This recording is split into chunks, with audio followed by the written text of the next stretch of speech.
नमस्कार, खबरों का पंचनामा देख रहे हैं आप। मैं हूं आपके साथ पूजा। हम लेकर आए हैं देश और दुनिया की 5 बड़ी खबरें, जिस पे चर्चा के लिए मेरे साथ स्टूडियो में मौजूद हैं कैपिटल टीवी के editor in chief doctor Manoj Kumar. Doctor साहब, बहुत बहुत स्वागत है आपका। धन्यवाद। सबसे पहले नजर हेडलाइंस पर।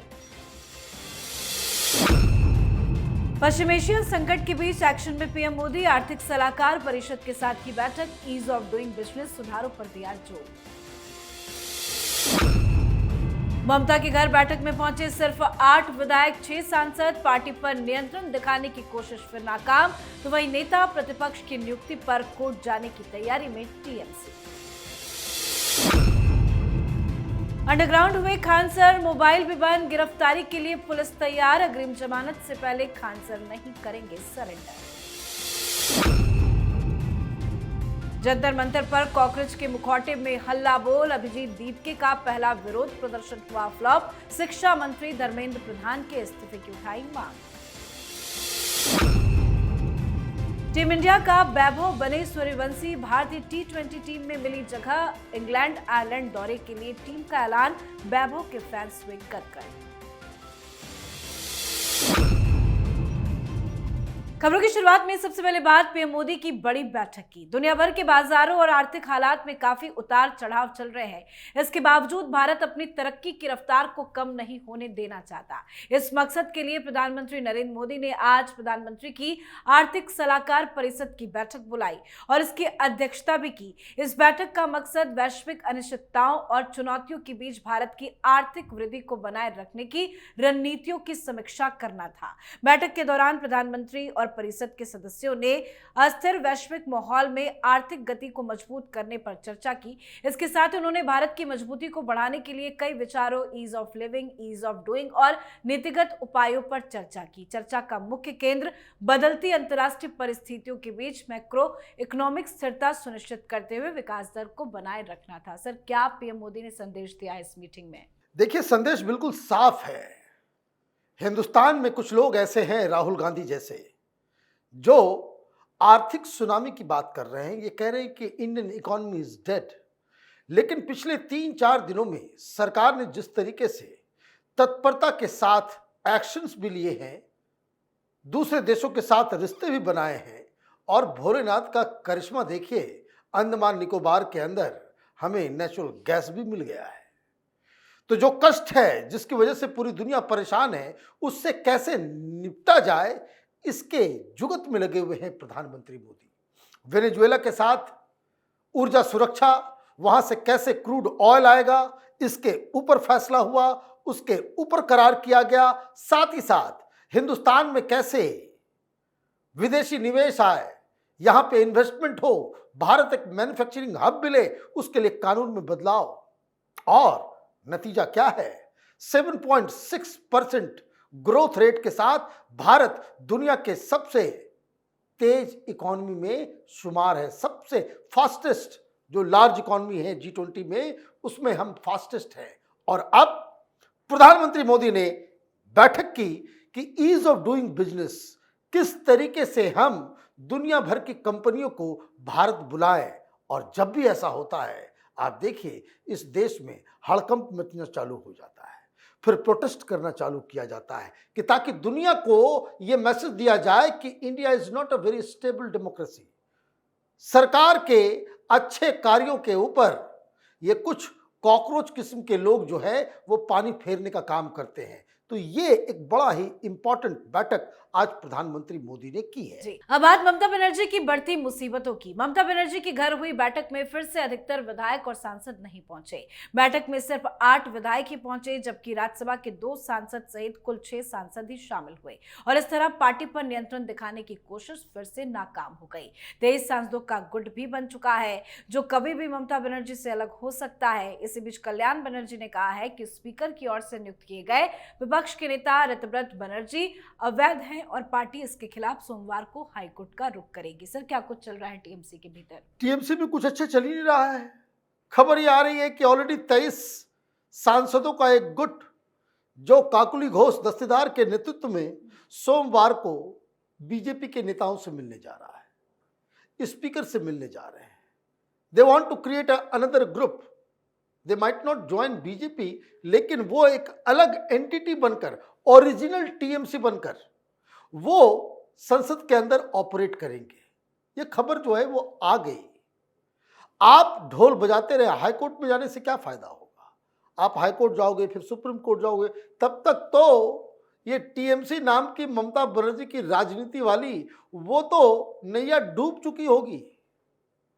दंभ और अहंकार डेमोक्रेसी में नहीं चलता। जनता ने आपके खिलाफ, आपसे ऊब कर, आपके डर और शोषण के तंत्र को बकायदा डिसलॉज किया। आपने अगर जनता के फैसले को सहस्र स्वीकार कर लिया होता, जनता के जनादेश को सिरमौर कर लिया होता, मान लिया होता, पार्टी टूटती नहीं। लेकिन ममता बनर्जी है जो मानती नहीं, लेकिन अब स्थिति बिल्कुल उनके विपरीत जा चुकी। जी, अब बात खान सर विवाद की। खान सर को पुलिस खोज रही है।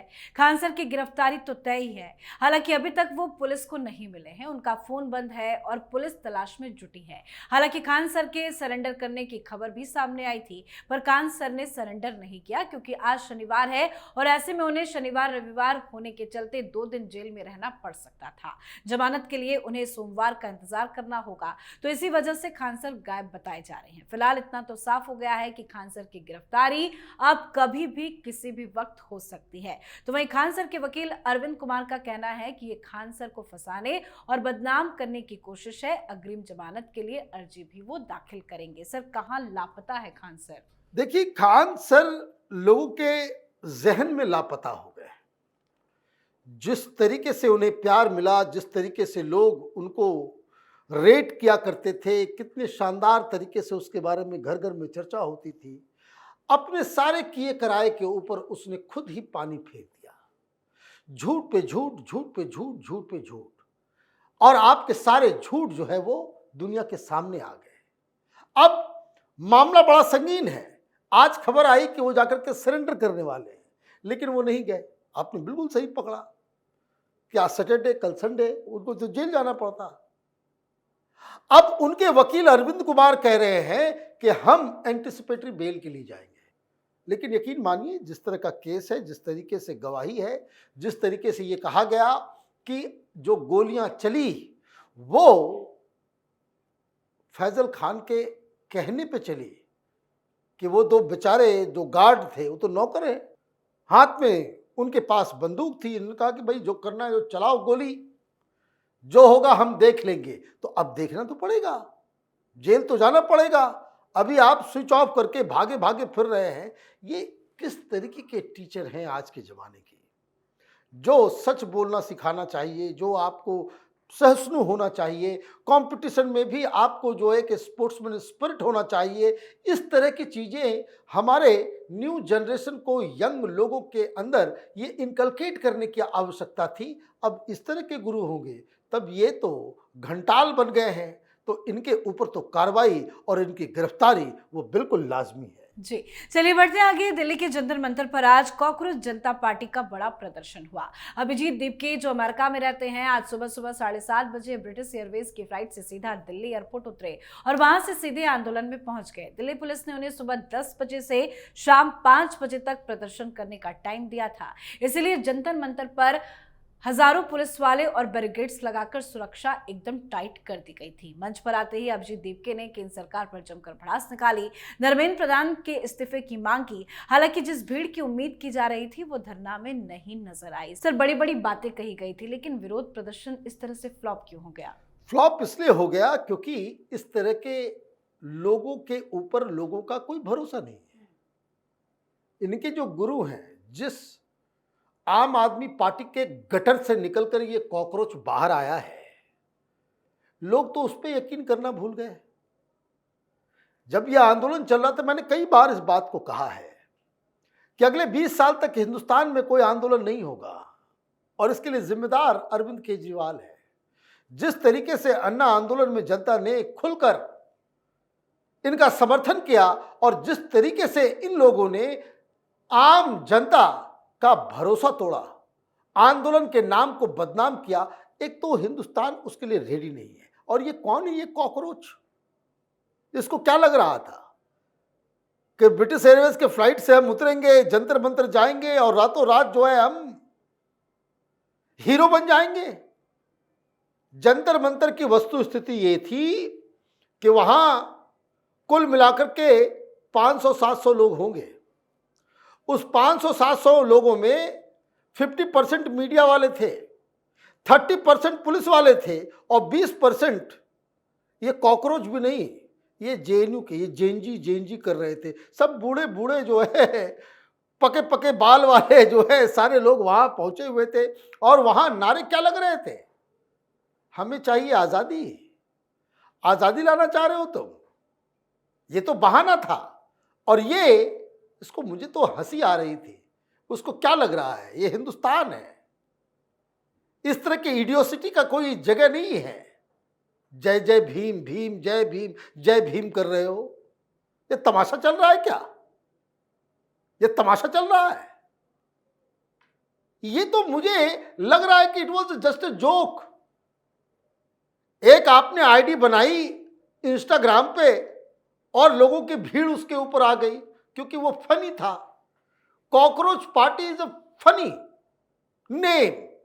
कोई इसमें व्यवस्था परिवर्तन होगा? मतलब मूर्खों की जमात का कोई अंत नहीं है। लोग मजे लेने के लिए ज्वाइन कर रहे थे, इनको लगा कि भाई समर्थन, अब प्रधानमंत्री बनेंगे। तो ये तो फ्लॉप होना ही था। जिस गति से वो हिंदुस्तान आया, 1-2 दिन में उसी गति से वापस भी जाएगा।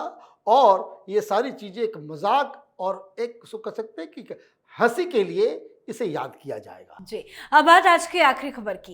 इंडियन प्रीमियर लीग 2026 और उससे पहले अंडर 19 क्रिकेट में धमाकेदार खेल दिखाने वाले वैभव सूर्यवंशी ने टीम इंडिया में जगह बना ली है। वैभव सूर्यवंशी को इंग्लैंड और आयरलैंड दौरे के साथ साथ एशियन गेम्स 2026 के लिए भारतीय टीम में भी शामिल किया गया है। शेड्यूल के मुताबिक आयरलैंड के खिलाफ 2 T20 मैच खेले जाएंगे, जबकि इंग्लैंड के खिलाफ 5 मैचों की सीरीज निर्धारित है। अगर वैभव इनमें से किसी भी सीरीज में डेब्यू करते हैं तो वो सचिन तेंदुलकर के 16 साल 205 दिन की उम्र में किए गए डेब्यू रिकॉर्ड को पीछे तोड़ देंगे। टीम चयन में कई बड़े बदलाव भी किए गए हैं। इन दोनों सीरीज के लिए टीम की कप्तानी श्रेयस अय्यर को सौंपी गई है और वैभव सूर्यवंशी को अच्छा मौका भी मिला है। वैभव सूर्यवंशी के फैंस इस खबर से काफी ज्यादा खुश है। सर, डिमांड भी की जा रही थी, मांग भी की जा रही थी और आखिर गुड न्यूज वैभव सूर्यवंशी को मिल ही गई। देखिए, सिर्फ हिंदुस्तान नहीं, पूरी दुनिया को इंतजार था कि वैभव सूर्यवंशी इंटरनेशनल क्रिकेट में आए। जिस तरीके से, शानदार तरीके से उन्होंने आईपीएल खेला है और जिस मैच्योरिटी का उन्होंने एग्जाम्पल पेश किया है, बॉलर दुनिया का कोई भी हो, एक से एक सर्वश्रेष्ठ बॉलर्स आईपीएल में खेलते हैं, किसी को उसने छोड़ा नहीं। और उन्होंने अपनी मैच्योरिटी भी दिखाई जब जो डगआउट के अंदर उन्होंने 95 रन्स की जो पारी खेली, वो उनके नेचुरल गेम से अलग, मतलब हर सिचुएशन में खुद को वो एडजस्ट करके खेलने वाले हैं। सुनील गावस्कर हो, रवि शास्त्री हो, दुनिया के कोई भी महान खिलाड़ी हो, सब कह रहे हैं कि क्रिकेट का एक नया आइकन, एक नया ब्रेडमैन, एक नया तेंदुलकर, एक नया गावस्कर, एक नया विवियन रिचर्ड्स पैदा हुआ है। पूरी दुनिया की नजर वैभव सूर्यवंशी के ऊपर है। बिल्कुल, बहुत बहुत धन्यवाद सर बातचीत के लिए। धन्यवाद। तो खबरों का पंचनामा में आज के लिए फिलहाल इतना ही। देश विदेश की बाकी खबरों और उनके सटीक एनालिसिस के लिए देखते रहिए कैपिटल टीवी। हमें लाइक कीजिए, शेयर कीजिए और कैपिटल टीवी को सब्सक्राइब कीजिए। नमस्कार।